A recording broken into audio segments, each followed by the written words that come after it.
Hello everyone, and welcome. We have a special guest, Owen McCall. Nice to meet you. Owen is an advisor of a really exciting project called TreeCoin.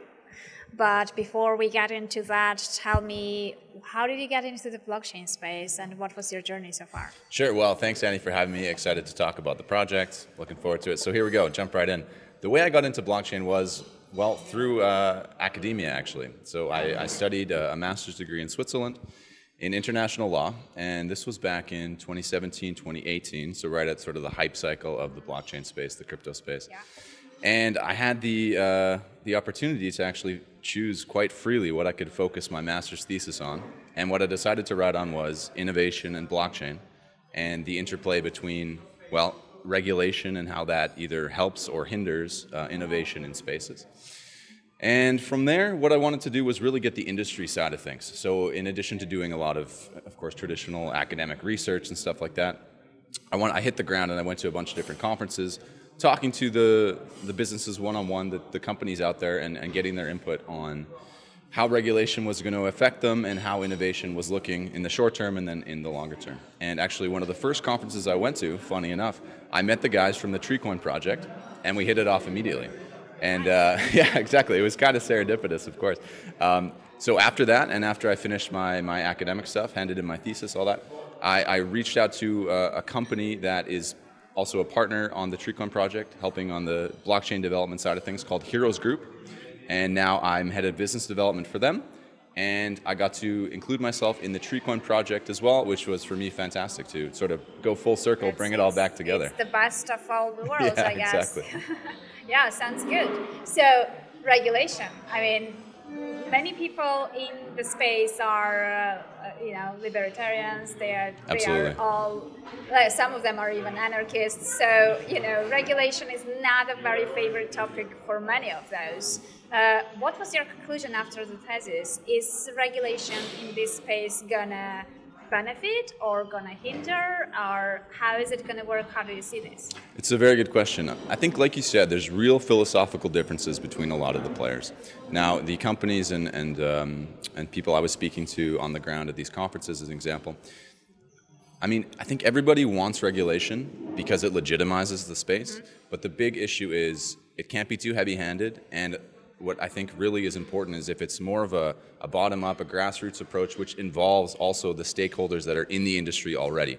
I mean, we know, you look at any sort of government hearings on any technology, even just on the internet or stuff that, everyone's familiar with already, and we see the missteps that are taken in technologies that are already quite well established. So, of course, the risk there for new technologies that, I mean, even people that are quite into the tech industry don't fully comprehend.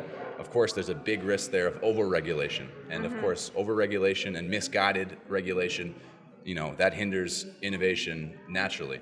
But I think if we can get the right mix of regulation and incorporation of companies and stakeholders, like I said, then I think it can work to increase the legitimacy of the space and propel everything forward. And what I find interesting, especially in blockchain, is a lot of the smaller countries, Switzerland, for example, Liechtenstein, here in Malta as well, the governments are smaller, so they're able to be more reactive. They're able to be faster, they're leaner, they're more agile, more flexible, exactly. And I think in those cases, and we see this already now, in those cases, these governments are taking steps to include the business world, include the companies that are directly in there. And I think the regulations that are coming out of these countries, they're actually quite well structured. I think especially the Liechtenstein blockchain law going into effect early next year. I think this is really going to set the tone for sort of what's going to happen globally. Hopefully, fingers crossed. I mean, we're going to see, I think, in some of these bigger jurisdictions, China, India, and America as well. It's sort of unclear. We've seen recently in Asia some positive steps, China and also in South Korea as well, proposing some new regulation, which hopefully will open up the space.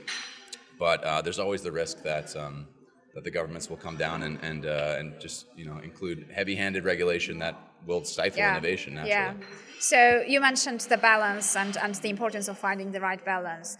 To you personally, according to you, what would be the ideal right balance in regulation? How much regulation would be, enough for making it credible, enough for making it operational and easy, but at the same time not get on the way of innovation? That's a very good question, a difficult one to ask, or to answer rather. I think like for me, I really like the Liechtenstein approach. They look at blockchain as simply the technology, the tech stack, the layer that allows new things to happen. And then the regulation in the Liechtenstein approach, it will all be dependent on the underlying asset or what you're trying to do with it. So if you wrap a security in a token, for example, the securities regulation will apply. And so, I mean, it's a big question now, I think, in the regulatory space. Do we forge new designs, or do we try to sort of shoehorn the new technology into existing regulations? Okay, yeah. And I think, too, like, you know, when we talk blockchain, of course, we need to expand that a little bit and move to DLT, distributed ledger technologies in general. And I think what I like about the Liechtenstein approach is they haven't pigeonholed themselves into anything. They've left it sort of open, and again, they are just using the existing regulation of the underlying assets that blockchain will, or the tokens, how they'll be wrapped in the blockchain space. So for me right now, that seems to be a nice way forward.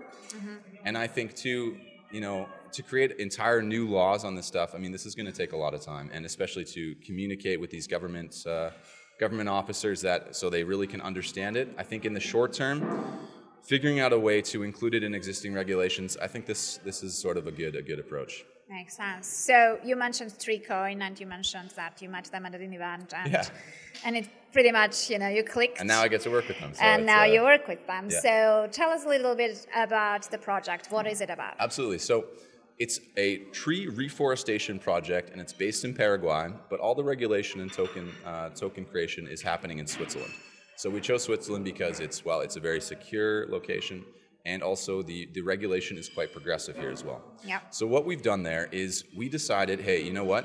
We're going to give investors an opportunity to invest in timber. Now in Paraguay, eucalyptus is a very big crop, and it's very interesting for a couple of reasons. First of all, it can grow in lands that aren't very nice, to put it simply. Fallow land it's called, right? So places where farming and this kind of thing can't really happen. Eucalyptus is the perfect application there. It grows great.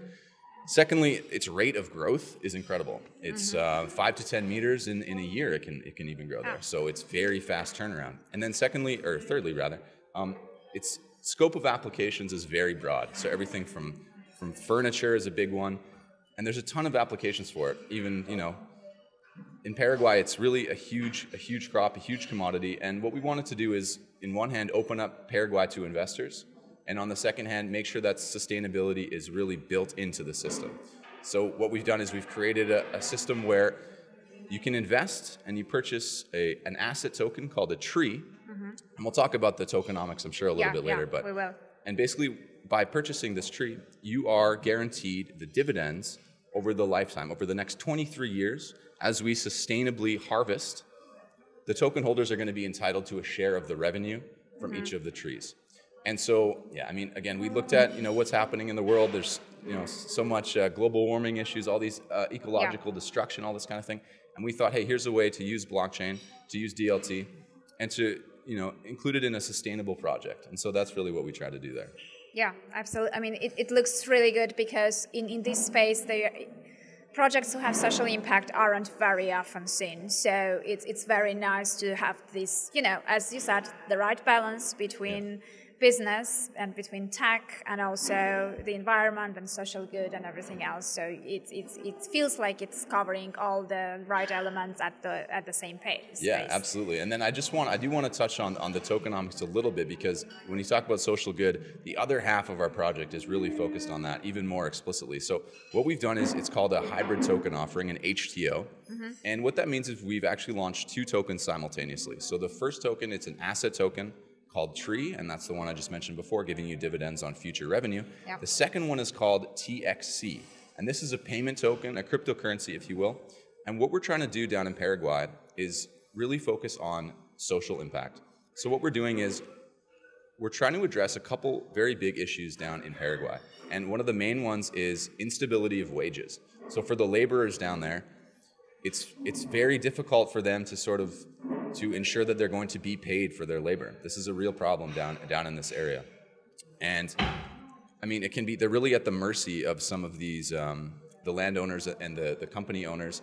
And a lot of the times they're really missing out on some of their wages, and they don't really have any recourse to take on this. So what we wanted to do is build a way for them to make sure to have their wages come to them directly. And so in Paraguay, the interesting thing is, not everyone has a bank account. In a lot of sort of developing nations, that's not true. But what everyone does basically have is a mobile phone. Okay. And so what we've done with TreeCoin and the TXC in particular, we've created a wallet which allows, it's a very lightweight wallet, more or less any smartphone can handle it. And so what we're going to do is we're going to have the laborers that work on the harvesting of the trees, they're also going to receive some of their wages directly in the TreeCoin or the TXC token specifically. And then what we're doing there is building an ecosystem. So we've got supermarkets, we've got hotels, we've got a bunch of different so they vendors. Can spend exactly. As well. Yeah, exactly. Well, it's very interesting because it feels like, there is another component to this project that, we spoke about, which is basically part of the banking the unbanked sector. Absolutely, right? that's exactly it. So it's really interesting. And by building that ecosystem, you will have probably direct everyday impact, which not often we see in the blockchain projects, right? So if they are getting the wallet, they are getting the token, they are getting the merchants who accept the token, then pretty much they can get independence from their local currency, from the exchange rate fluctuations and everything else that comes with it. Exactly, that's the goal. How far has that gone? Like, do you already have an ecosystem in place with some merchants? It's a good question. So we've partnered now with a company called La Riviera, and their sort of bread and butter is this eucalyptus tree reforestation. Mm-hmm. And also, they already have some stores and some vending happening down there, as well as online. And so that's really been our first application here of the TXC payment. The next steps, and we've got great partnerships set up with a lot of local supermarkets as well, and we're incentivizing them to offer some discounts to the local people that use the TXC to pay, and that's the next step. Down the line, we've got a hotel plan, we've got a lot more to build out of the ecosystem, but our first one is to focus on the food stability as well for these people. So that's what's happening in the short term. And now on terms of timeline for the token sale as well, we just went live on November 1st, and it's going to go until the end of January. That's going to be the initial offering for both the Tree and the TXC. After that, we're going to list the TXC on a number of exchanges, and we'll go from there. The most common question. Yeah. Well, I can't release it just yet, but we've got. No, it was a rhetorical question. Okay. I know it's just something that comes from the communities every time you release a token, right? The first question is one exchange. So makes sense. So we've got some good partnerships in the mix, and we'll release as soon as we're able to discuss exactly where it's released. We'll launch it on the website, and we'll be able to talk more about the actual exchanges you'll be able to trade on. It's interesting you chose the HDR model because very often, now these days ICOs are not working as well as they did before because many token buyers got burned. They don't, they have trust issues and everything else. So it's very hard to raise money with ICOs these days. The SDR model is quite complex and not everyone is able to wrap their mind around it.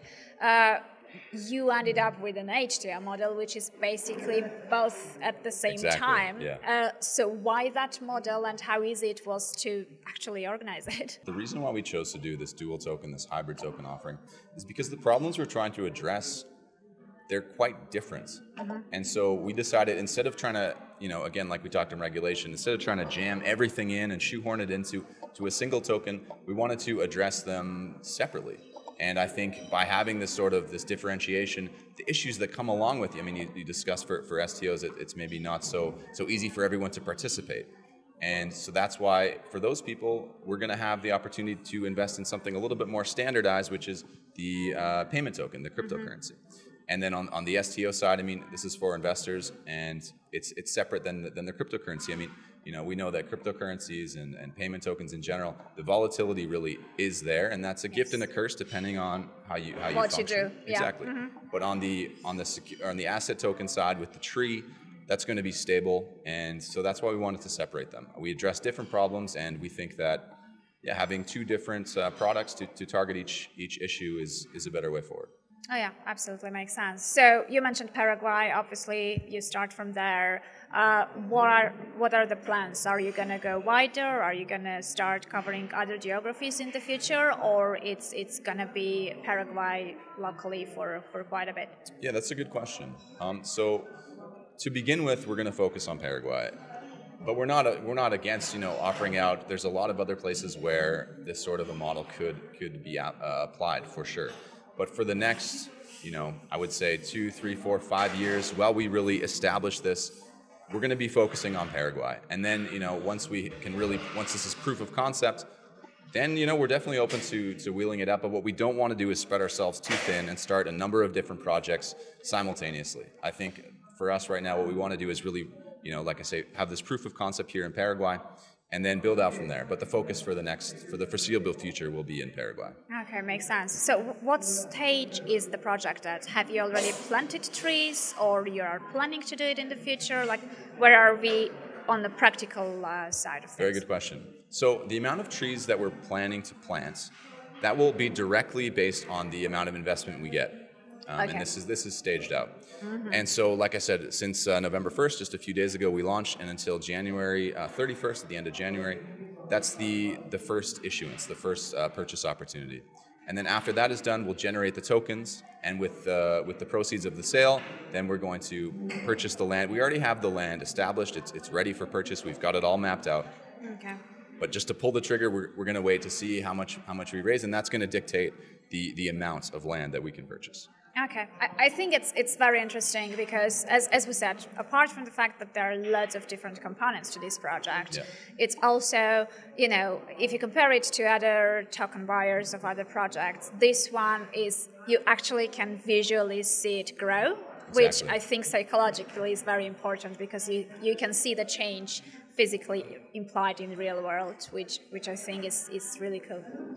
Yeah, no, and that's why I was excited to be part of the project, to be honest. I mean, I think it addresses so many contemporary issues we have as well, like, you know, with the ecological destruction and all this kind of thing. And what I like about it too, I mean, it's also a project that makes business sense. So it covers both. Yeah. In other cases, you sometimes see projects that are, you know, really focused on social good, and hey, that's fantastic.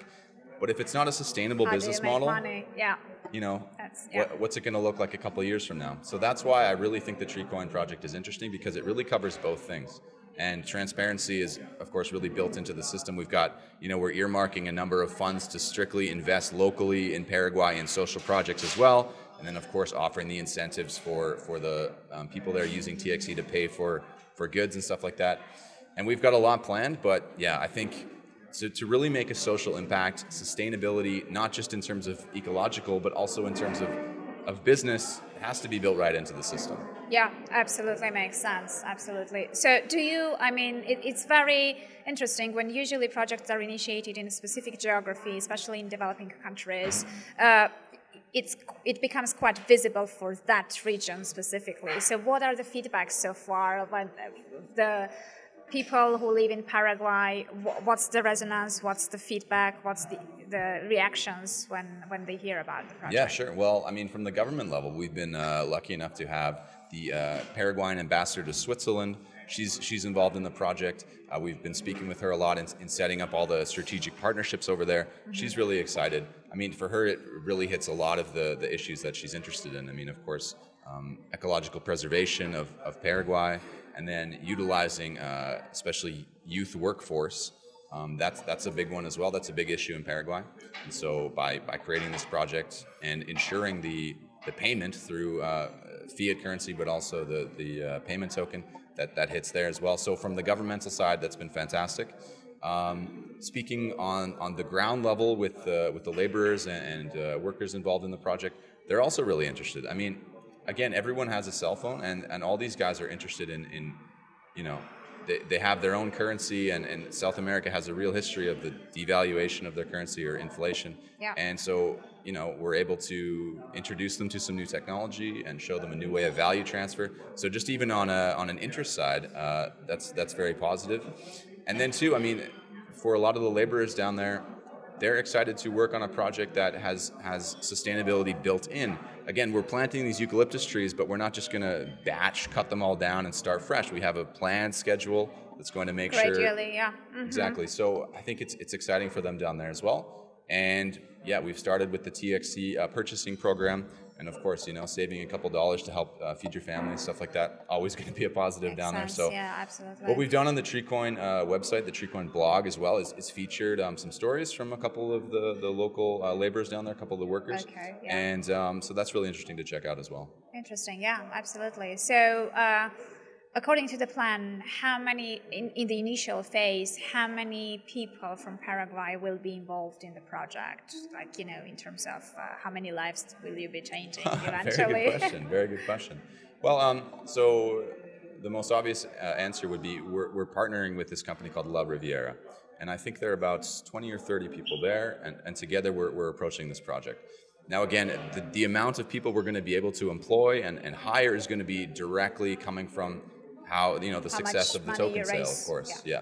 And so that's going to be dependent. But I mean, our goal is to plant 10 million trees, and so fingers crossed we get there. Nice. Okay. Well, I wish you good luck with the project. I'm sure you're doing something very important, and I'm very excited to see what happens next. Great. Thanks, Annie. Thank you.